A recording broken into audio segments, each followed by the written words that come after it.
कुंती का त्याग। पांडव अपनी मां कुंती के साथ इधर से उधर भ्रमण कर रहे थे। वे ब्राह्मणों का वेश धारण किए हुए थे, भिक्षा मांगकर खाते थे और रात में वृक्ष के नीचे सो जाया करते थे।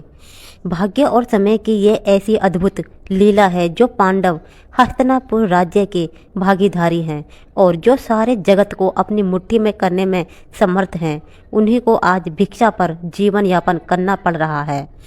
दोपहर के बाद का समय था। पांडव अपनी मां कुंती के साथ वन के मार्ग से आगे बढ़ते जा रहे थे।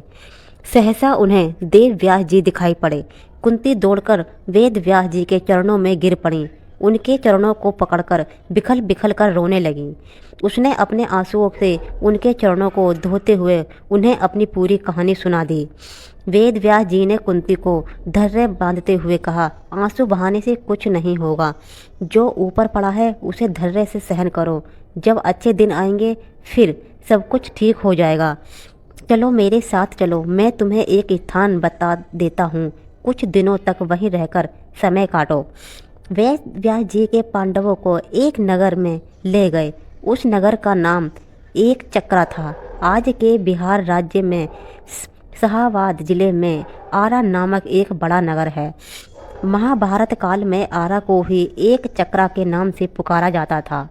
उन दिनों एक चक्रा में केवल ब्राह्मण ही निवास किया करते थे।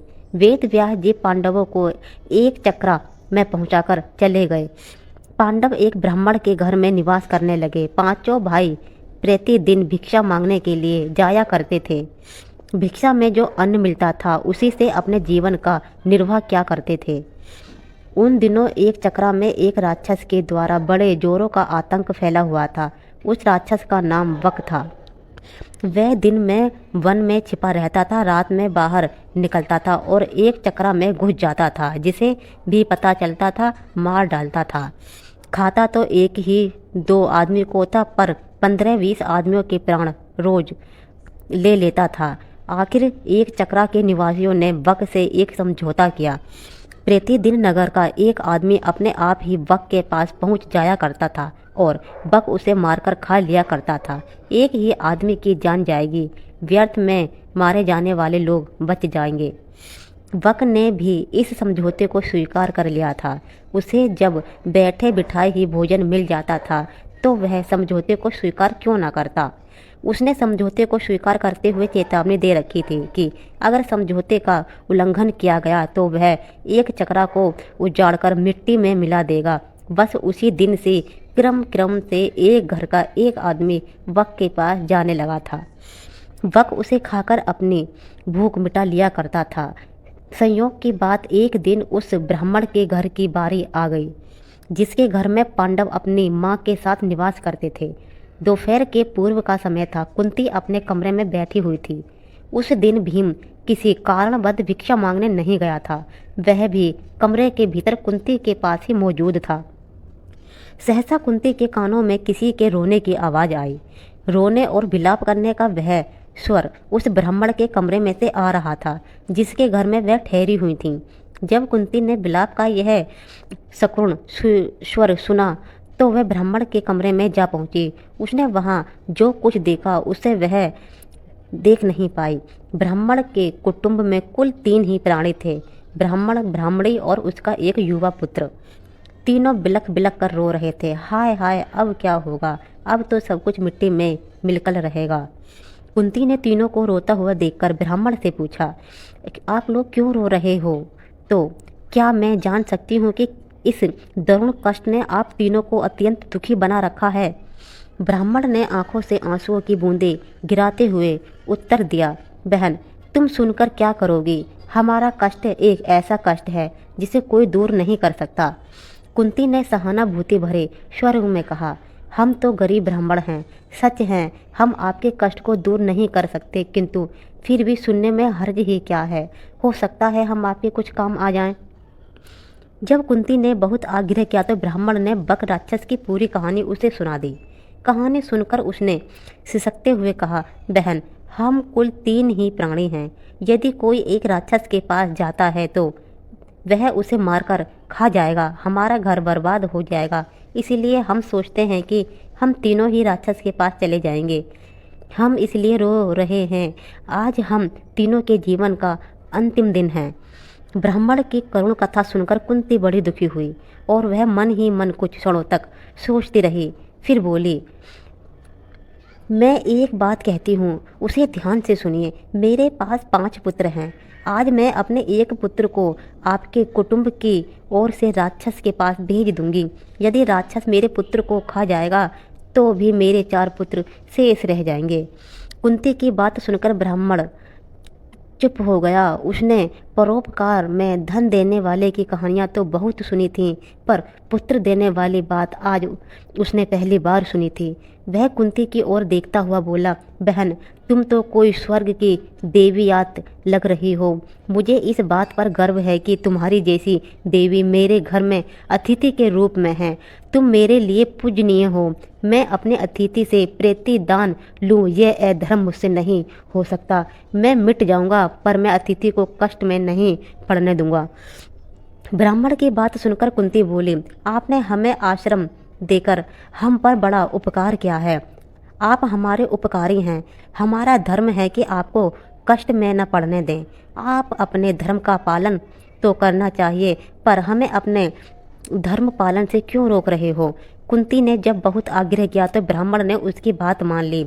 उसने दबे स्वर्ग में कहा, अच्छी बात है बहन, ईश्वर तुम्हारा भला करे। कुंती ब्राह्मण के पास से उठकर भीम के पास चली गई। उसने पूरी कहानी भीम को सुनाकर उससे कहा, बेटा, परोपकार से बढ़कर दूसरा कोई धर्म नहीं होता। तुम ब्राह्मण कुटुंब की ओर से बक के पास जाओ। यदि बक तुम्हें मारकर खा जाएगा तो मुझे प्रसन्नता होगी कि मेरा बेटा परोपकार की वेदी पर बलिदान हो गया था। भीम ने बड़े हर्ष के साथ अपनी माँ की आज्ञा का स्वीकार कर लिया। उसने कहा, माँ, तुम्हारी आज्ञा सराखों पे। बक मुझे क्या मार कर खाएगा? तुम्हारे आशीर्वाद से मैं उसे मिट्टी में मिला दूंगा। संध्या का समय था। भीम एक गाड़ी के ऊपर खाने पीने का सामान लादकर उसे खींचता हुआ बक के निवास स्थान की ओर चल पड़ा। वह बक के निवास पर पहुंचकर गाड़ी पर लदे हुए खाने के सामान को स्वयं खाने लगा। बक कपित हो उठा।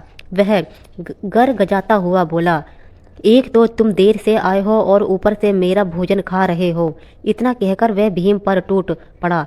भीम तो पहले ही तैयार था। दोनों में खूब युद्ध हुआ। दोनों की गर्जना और ताल ठोकने के शब्दों में वायुमंडल गूंज रहा था। बक ने बड़ा प्रयत्न किया कि वह भीम को हरा दे, लेकिन वह ऐसा नहीं कर पाया। वह सफल नहीं हुआ और वह हार गया।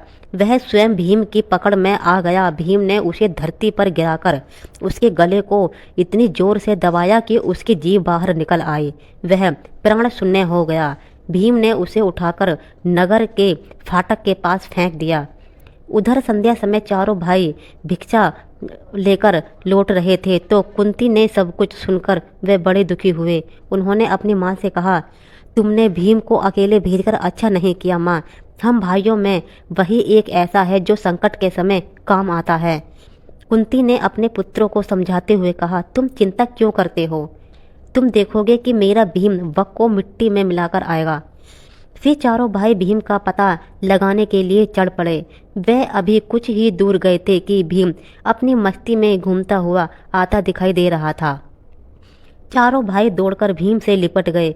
भीम ने उन्हें बताया कि उसने किस तरह अत्याचारी बक को नरक में पहुंचा दिया है। भीम ने घर पहुंचकर अपनी माँ के चरण स्पर्श किए। उसने कहा, माँ, तुम्हारे आशीर्वाद से मैंने बक का संहार कर दिया है। अब एक चक्रा के निवासी सदा सदा के लिए भय मुक्त हो गए हैं। कुंती ने भीम का मुख चूमते हुए कहा, बेटा भीम, मुझे तुमसे यही आशा थी। मैंने इसीलिए तो तुम्हें बक के पास भेजा था। प्रभात होने पर एक चक्रा निवासियों ने नगर के फाटक पर बक को मृत अवस्था में पड़ा हुआ देखा। उन्हें यह प्रसन्नता हुई, वहां आश्चर्य भी हुआ। बक का वध किसने किया होगा? क्या ब्राह्मण ने? एक चक्रा के निवासी दौड़े दौड़े ब्राह्मण के घर पहुंचने लगे। थोड़ी ही देर में ब्राह्मण के द्वार पर बहुत बड़ी भीड़ इकट्ठी हो गई। ब्राह्मण के जयनाद से धरती और आकाश गूंजने लगे। ब्राह्मण ने भीड़ को शांत करते हुए कहा, भाइयों, बक का वध मैंने नहीं किया। उसका वध तो मेरे घर में ठहरी हुई ब्राह्मणी के बेटे ने किया है। एक चक्रा के निवासी इस बात को तो जान गए थे कि बक का वध ब्राह्मण के घर में टिकी हुई ब्राह्मणी के एक पुत्र ने किया है, पर ब्राह्मण के घर में कौन थे वे। किंतु अधिक प्रयत्न करने पर भी वे ये नहीं जान सके कि ब्राह्मणी कौन है और उसके 5 बेटे कौन हैं। किंतु जानने पर भी यह तो हुआ है कि एक चक्रा निवासी ब्राह्मणी और उसके पुत्रों का बड़ा आदर करने लगे। स्वयं ब्राह्मण भी गर्व का अनुभव करने लगा कि जिस ब्राह्मणी के पुत्र के एक चक्रा के निवासियों को सदा सदा के लिए संकट मुक्त करा दिया है, वह उसके घर में अतिथि के रूप में टिकी हुई है। इस प्रकार से वध करने पर उसे बहुत खुशी हुई और उसने कहा अपने पुत्र से, भीम, मुझको तो पता थी तुम इतने शक्तिशाली हो, इसीलिए मैंने तुम्हें बक का सामना करने के लिए भेजा था। मुझे पता था कि तुम मेरा सर कभी झुकने नहीं दोगे और आज मुझे तुम पर गर्व है बेटा।